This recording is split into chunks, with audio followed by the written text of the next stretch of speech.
Yooyyaa harka fuunee jaallatamtoota kabajamtoota maamiloota kiyya nagaa fi araarri jaalalli waaqayyoo isiniif haa baay'atu. Hordoftoota kiyya warreen mana koof haaraa taatan laayik godhaa, sheer, sabiskiraayib gochuun gara maatii kootti dabalama. Akkasuma immoo warreen maatii koo taatanii jawaadhuu itti fufinaan jettan naaf jiraadha. Umuriin keessan haa dheeratu. Baay'ee tokko sin jaaladha.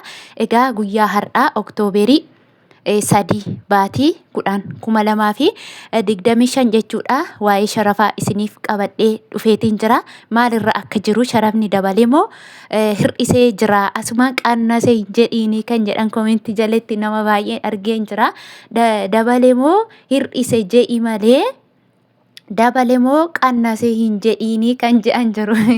Ajaja keessa fu'eetii jira jechuudha. Kanaaf kana booda dabale moo hir'ise siniin jedha malee qannase siniin hin jedhu jechuudha. Inna guyyaa har'aa jechuudha sharafni meeqarra akka jiru waliin ilaallaa sagalee yoo dhageessisee fi akkuma beekamu immoo jechuudha eengadda sababa sagaleef jecha bilbila haaraa bitee isinii qabadhee dhufeennaan noo jedhe waan isaan beeku garuu akka tasaa tarii waanan suuraa irratti jedhuu fi suuraa dida ta'een beeku ijoollota warra suuran ejjenne viidiyoo mataa isaanii as ba'anii viidiyoo waraabanii irratti illee didaama jira jechuudha. Inni kun immoo rakkoo nuyi sagalee ofii waraabnee kaane cheek otoo hin go'iin osin bira geessisa otoo hin taane ofumaa cufa jechuudha. Ofuma isaa cufa malee ana bira rakkoon hin jiru. Kuni rakkoodha jedhee immoo misejjii natti ergeen jiru. Kanaafuu gaafa ageessise aggeeffadha. Gaafa dide immoo yaa'u silayyuu waan hin godhuun qabu waan ta'eef akka dideematti haa ta'u isiniin jedha. Yoo ageessise itti fayyadama. Isin fayyada waan ta'eef. Egaa gara sharafa keenyaatti yeroo gallu jechuudha guyyaa har'aa Swiss frankiin tokko karaa gabaa gurraachaatiin 207.12 oolee jira jechuudha. Akkasuma immoo Swiss frankiin tokko karaa baankiitiin immoo jechuudha 171.81 oolee jira jechuudha. Inni itti aanu immoo chaayinaa hewaan tokko karaa gabaa gurraachaatiin 23.17 oolee jira jechuudha. Akkasuma karaa baankiitiin immoo jechuudha chaayinaa hewaan tokko 19.21 oolee jira.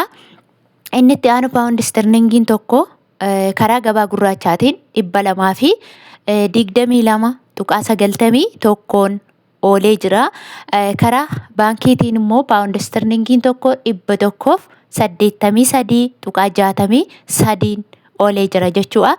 Akkasuma Awustiraaliyaa doolaariidha. Awustiraaliyaa doolaarri tokko karaa gabaa gurraachaatiin 165.29 oolee jira. Karaa baankiitiin immoo Awustiraaliyaa doolaarri tokko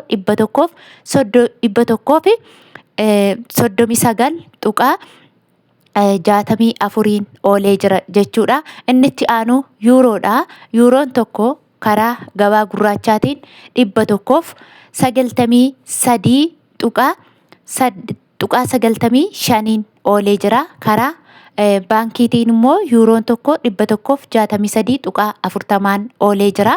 Inni itti aanu Kanaadaa doolaariidha. Kanaadaa doolaarri tokko karaa gabaa gurraachaatiin 118.45 oolee jira. Akkasuma karaa baankiitiin immoo Kanaadaa doolaarri tokko 98.66 oolee jira jechuudha. Inni itti aanu Swiidin kiroonidha. Swiidin kiroon tokko karaa gabaa gurraachaatiin guyyaa har'aa 17.81 oolee jira jechuudha. Egaa akkuma beekamu namoonni doolaara fayyadamtan kanneen akka Beeruutii fi akkasuma immoo Joordaan warri doolaara isinii kennan Ameerikaa doolaarirraa dhaggeeffadhaa isinii jedha. Ameerikaa doolaariin fakkeenya akka Ameerikaa doolaarii jirutti irraa dhaggeeffatachuu dandeessu jechuudha. Kanaafuu Ameerikaatti fayyadamtu waan ta'eef Awustiraaliyaaniis isiniin ilaallatu, Kanaadaanis isiniin ilaallatu. Kan isin fayyadu Ameerikaa doolaara waan ta'eef isin miindaa keessan kan fudhattan deebii keessan asumaan dhaggeeffatattu jechuudha. Kanaaf viidiyoo ganaa Beeruut doolaara himti yookiin immoo Joordaan doolaara ganaa himtitoo hin taane Joordaan akka birrii isaaniitti nan hima jechuudha. Garuu warri tokko tokko doolaara isinii kaffalaniif jecha immoo asumaan isin gargaara je'eetiin yaada. Inni itti aanu immoo Omaan Riyaalidha. Omaan Riyaalli tokko karaa gabaa gurraachaatiin 429.80 oolee jira jechuudha. Akkasuma mootii birrii yookiin immoo sadarkaa tokkoffaa irratti sharafni isaa kan argamu Kuweet Diinaaridha. Kuweet Diinaarri tokko karaa gabaa gurraachaatiin 540.61 oolee jira. Egaa akkuma beekamu sharafni karaa gabaa gurraachaatiin xiqqoo saantiiboota hedduu gadi qaqannasee jira hundumti isaallee jechuudha.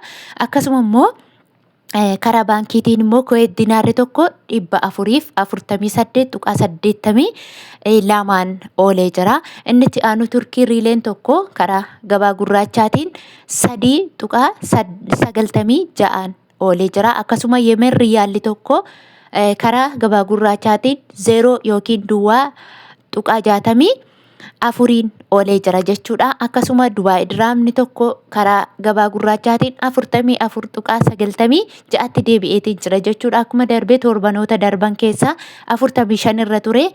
Innillee akkasuma saantiba wayii qannasee jira jechuudha. Karaa baankiitiin immoo Dubaay Diraamni tokko 38.2 oolee jira jechuudha.